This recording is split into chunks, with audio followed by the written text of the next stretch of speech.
आज नुपुर शर्मा की याचिका पर सुनवाई के दौरान सुप्रीम कोर्ट ने कड़ी फटकार लगाई। सुप्रीम कोर्ट ने कहा कि टीवी डिबेट किस मुद्दे पर थी? क्या एजेंडे को हवा देने के लिए? नुपुर शर्मा ने देश में भावनाओं को भड़काया है।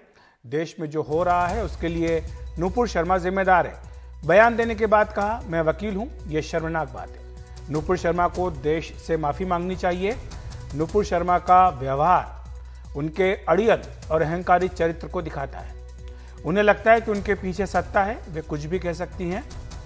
उन्हें लगता है कि वे कानून का सम्मान किए बिना कुछ भी कह सकती हैं। दिल्ली में नुपुर शर्मा के खिलाफ एफआईआर है, उसका क्या हुआ? दूसरों के खिलाफ एफआईआर होती है तो तुरंत गिरफ्तारी हो जाती है। आपके खिलाफ एफआईआर है तो किसी ने छूने की हिम्मत भी नहीं की।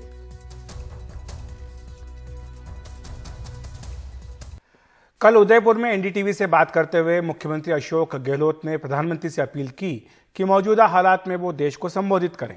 आज एआईएमआईएम के अध्यक्ष असदुद्दीन ओवैसी ने भी यही सवाल उठाया कि प्रधानमंत्री आखिर चुप क्यों हैं। इस पर तमाम प्रतिक्रियाएं भी आ रही हैं। क्या देश के प्रधानमंत्री अब दोबारा उनको ये सब बातें सुननी पड़ रही हैं? अभी भी वो रिएक्ट नहीं करेंगे कि देश के प्रधानमंत्री क्यों नहीं रिएक्ट करना चाह रहे?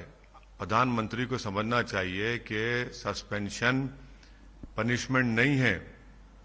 हम प्रधानमंत्री से अपील कर रहे हैं कि आप सिर्फ नुपुर शर्मा के प्रधानमंत्री नहीं हैं, आप देश की 133 करोड़ जनता के प्रधानमंत्री है, जिसमें 20 करोड़ के करीब मुसलमान भी हैं।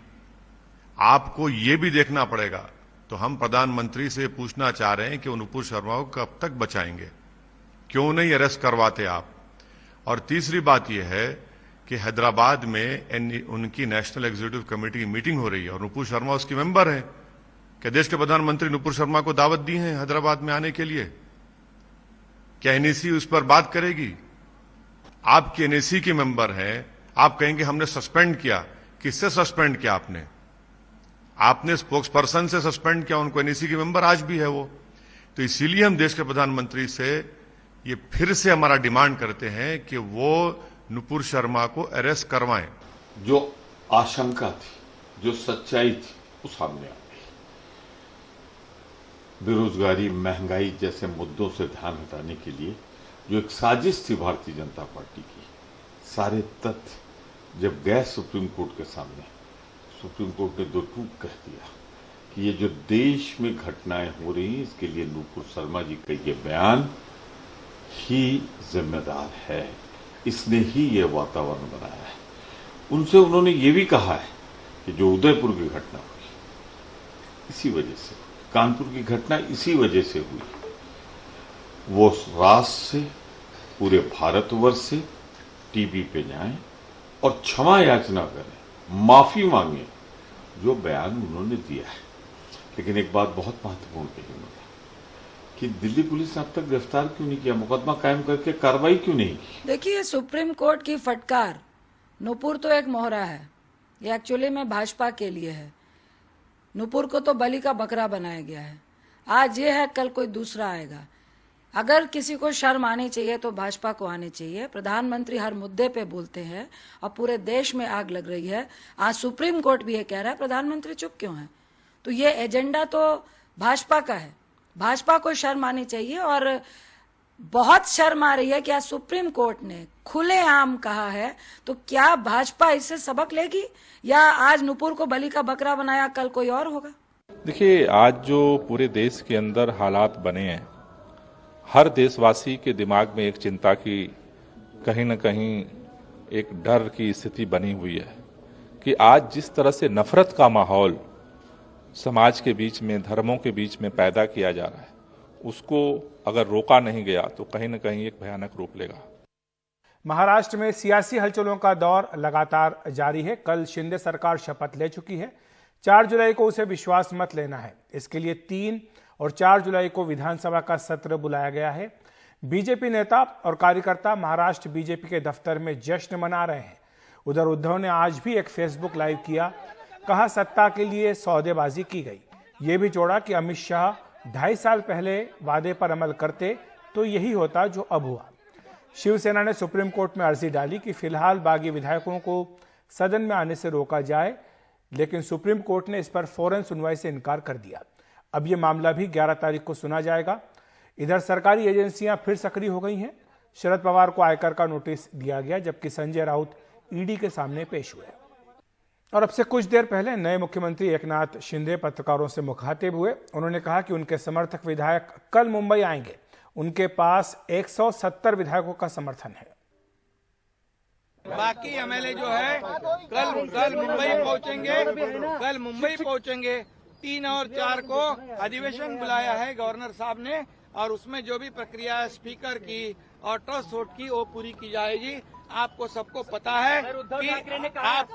पता है कि हमारे पास 120 और 50 170 विधायक है, और उसमें बढ़ोतरी हो रही है। मेजोरिटी का कोई सवाल उठता नहीं। ये पूरी तरह हमारे शिवसेना गठ और भारतीय जनता पक्ष ये इसमें कामयाब हो जाएंगे, सफल हो जाएंगे। उधर महाराष्ट्र के बीजेपी कार्यालय में जश्न का माहौल है। नेता कार्यकर्ता सब पहुंच रहे हैं। ढोल नगाड़ों के बीच जीत का जश्न मनाया जा रहा है। महाराष्ट्र में बीजेपी की सत्ता में 2.5 साल बाद वापसी हुई। जय श्री राम के नारों के साथ उत्सव हो रहा है।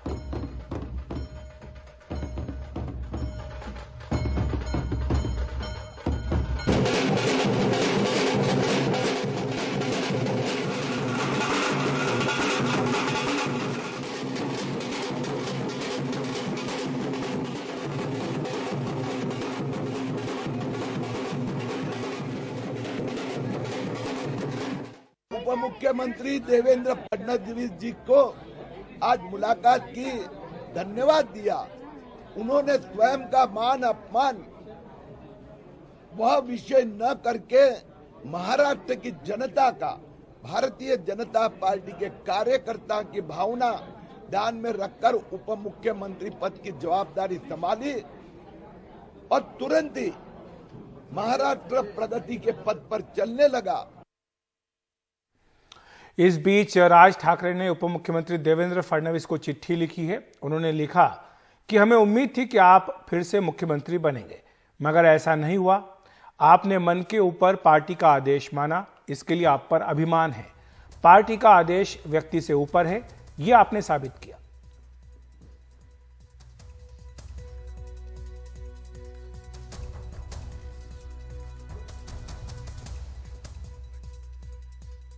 वहीं महाराष्ट्र की नई एकनाथ शिंदे सरकार पर पूर्व मुख्यमंत्री उद्धव ठाकरे ने एक बड़ा हमला बोला है। उद्धव ठाकरे ने कहा कि बीजेपी वादा पूरा करती तो उनका सीएम होता।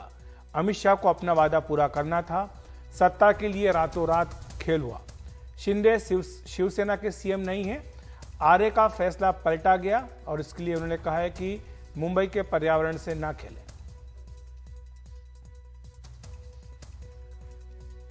की ज्या पद्धतीने सरकार अस्तित्वात जे आलेलं आहे, हे सरकार माझ्याबरोबर माननीय अमित शहानी जे ठरवलं होतं मातोश्रीमध्ये, तो शब्द जर का त्यांनी पाळला असता तर हे शानदारपणाने सरकार आलं असतं।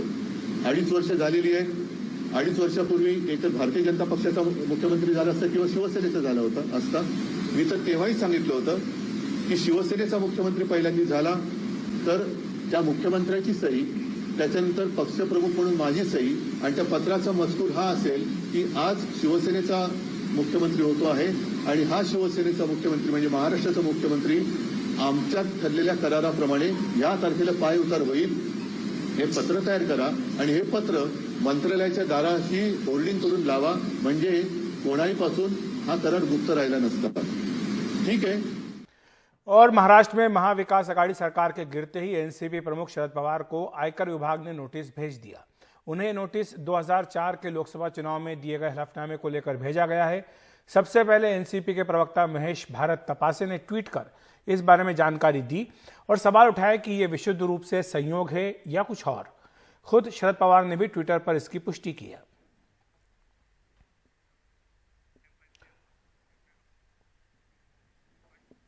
और शरद पवार ने ट्वीट में लिखा कि इस सिस्टम का इस्तेमाल अलग राजनीतिक विचारधारा वाले लोगों के लिए किया जाता है। मुझे आयकर से इसी तरह का एक लव लेटर मिला है। वे अब 2004 के लोकसभा चुनाव के दौरान हलफनामे में दी गई जानकारी की जांच कर रहे हैं।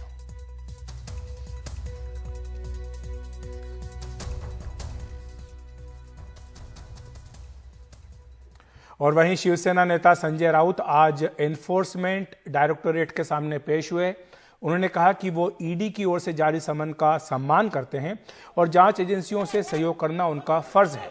उन्होंने इस दौरान शिव सैनिकों से ईडी दफ्तर के बाहर इकट्ठा न होने की अपील भी की।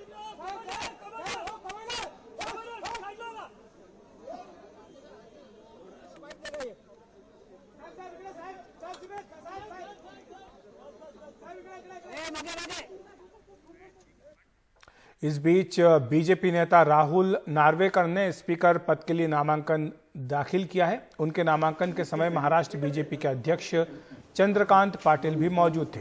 आपको बता दें कि महाराष्ट्र विधानसभा के नए स्पीकर का चुनाव 3 जुलाई को किया जाएगा।